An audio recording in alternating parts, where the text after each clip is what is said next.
Madame la maire, chers collègues, une nouvelle fois, le train de vie de Paris Habitat fait la une des journaux. Une nouvelle fois, et je dirais une fois de trop. Comment ne pas être choqué, en effet, en apprenant par la presse que le directeur général de Paris Habitat se voit octroyer un salaire de 14 000 € mensuels et son adjoint un salaire de 9 000 €. Comment encore ne pas être choqué en apprenant, toujours par la presse, que ce même directeur général a négocié un parachute doré à hauteur de 500 000 €, rien que cela. Comment enfin ne pas être choqué en apprenant que le directeur général adjoint, cette fois, bénéficie quant à lui d'un 4 pièces de Paris Habitat dans le 12e arrondissement pour un loyer de 1 000 € par mois, logement qu'il refuse de quitter au motif qu'il s'apprête à prendre sa retraite.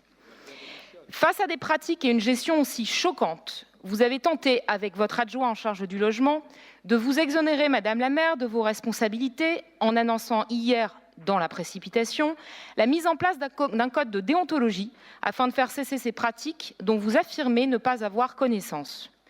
Mais comment pouvez-vous affirmer que vous ne saviez pas, alors même que vous êtes au pouvoir depuis 15 ans ? Comment pouvez-vous affirmer que vous ne saviez pas, alors même qu'il existe un comité interbailleur présidé par M. Brossat lui-même ? Dans ce cas, à quoi sert ce comité?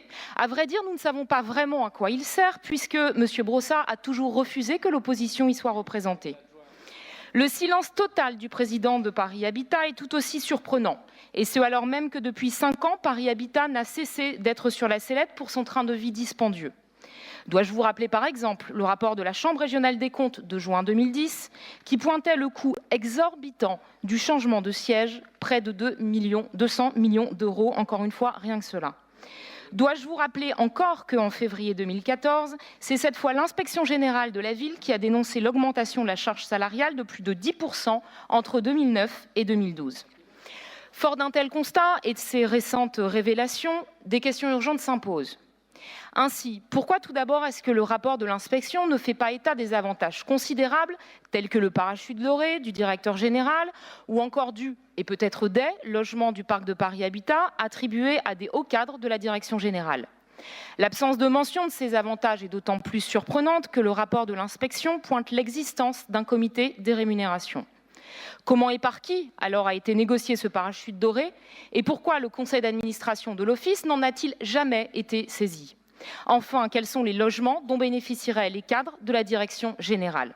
Les questions ainsi posées, Madame la maire, nécessitent de votre part des réponses claires et adaptées à cette situation tout à fait scandaleuse. Je vous remercie.